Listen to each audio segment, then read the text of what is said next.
सोचिए, हजारों साल पहले वैदिक ग्रंथों में एक दिव्य पेय का जिक्र मिलता है, सोम। कहा जाता था कि ये देवताओं का अमृत है जो पीने वाले को असीम शक्ति और अमरता दे सकता था।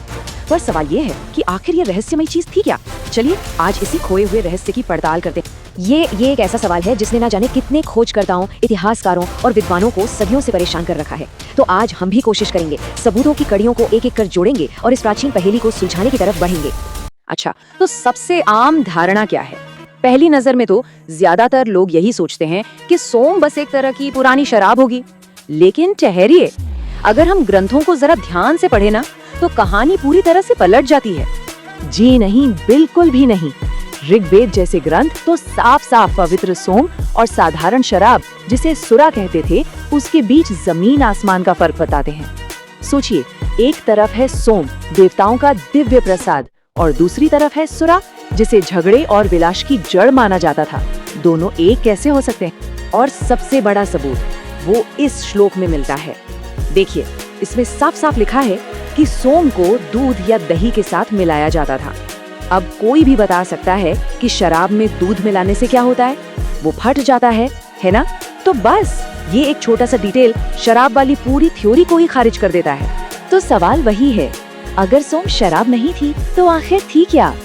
इसका जवाब ढूंढने के लिए हमें सीधे प्राचीन ग्रंथों की तरफ ही लौटना होगा। उन्हीं में छुपे हैं कुछ अहम सुराग, उस रहस्यमयी पौधे के बारे में जिससे ये बनता था। ग्रंथों को देखें तो पता चलता है कि सोम सिर्फ एक ड्रिंक नहीं था। नहीं, ये तो एक पवित्र औषधि थी, एक ऐसी चीज जो शरीर में तो गजब की शक्ति भर दे और मन को दिव्य प्रेरणा से। तभी तो ये हर बड़े वैदिक अनुष्ठान का, हर यज्ञ का केंद्र हुआ करता था। देवताओं को खुश करने के लिए इसे ही चढ़ाया जाता था। अब ऋग्वेद ना इस पौधे की पहचान के लिए हमें कुछ क्लूज देता है, एक चेकलिस्ट की तरह। चलिए देखते हैं क्या क्या है ये सुराग। पहला, ये पहाड़ों पर उगता था। दूसरा, इसे शेन नाम का एक मिथिकल बाज दूर से लाता था।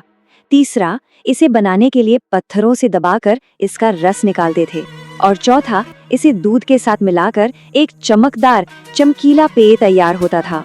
अब इन्हीं सुरागों को आधार बनाकर 20वीं सदी में एक ऐसी थ्योरी सामने आई जिसने एकेडमिक वर्ल्ड में, आप कह सकते हैं, एक तरह की हलचल मचा दी। ये थ्योरी दी थी आर गॉर्डन वासन ने। वासन साहब एक एथनोमाइकोलॉजिस्ट थे, मतलब उन्होंने अपनी पूरी जिंदगी मशरूम की स्टडी में लगा दी थी। और फिर 1968 में उन्होंने एक ऐसा कैंडिडेट सामने रखा जिसने सोम पर चल रही पूरी बहस की दिशा ही मोड़ दी। वासन का दावा था कि सोम कोई आम पौधा नहीं था, बल्कि वो था एक खास किस्म का मशरूम, अमानिटा मस्केरिया। उनका तर्क सीधा था, इसका चमकीला लाल रंग और इसका पहाड़ों पर उगना, ये दोनों बातें वेदों में दिए गए डिस्क्रिप्शन से बिल्कुल मैच करती। और इतना ही नहीं, जब इस मशरूम को दबाकर इसका रस निकाला जाता है तो ये हमारी चेकलिस्ट के एक और जरूरी पॉइंट पर खरा उतरता है। वासन को पूरा यकीन था कि यही वो स्फूर्तिदायक पेय है जिसका जिक्र वेदों में बार बार आता है।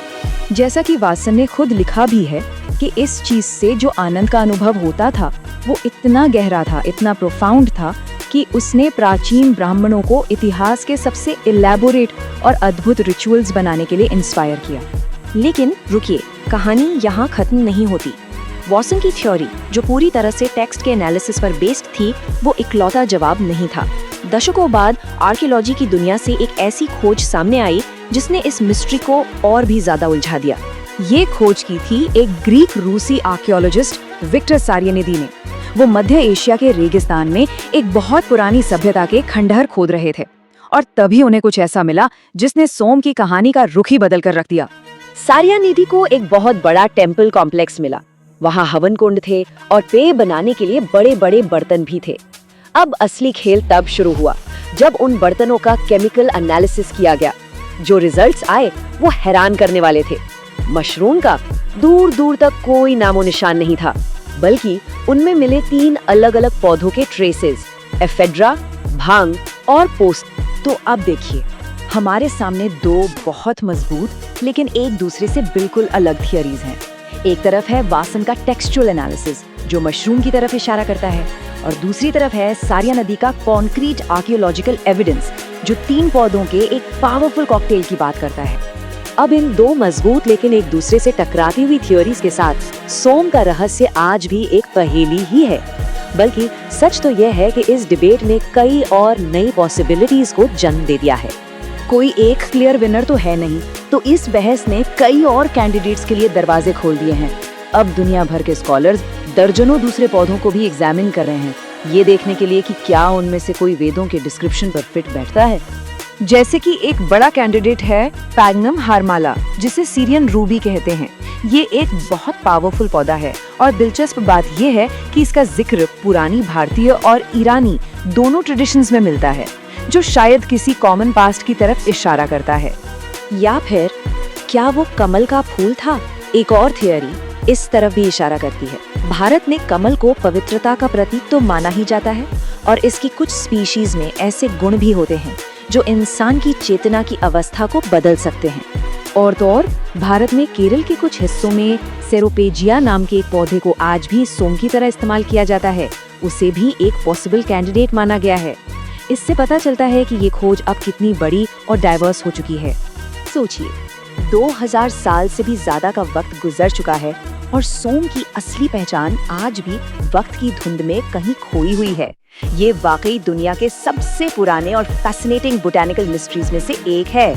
और यहीं पर आकर हम सबसे बड़े और शायद आखिरी सवाल पर पहुंचते हैं। क्या हम किसी एक सिंगल पौधे को ढूंढ रहे हैं, या सोम सिर्फ एक नाम था, एक कॉन्सेप्ट था जो अलग अलग जगहों पर अलग अलग समय में जो भी दिव्य पौधा मिलता था उसके लिए इस्तेमाल होता था?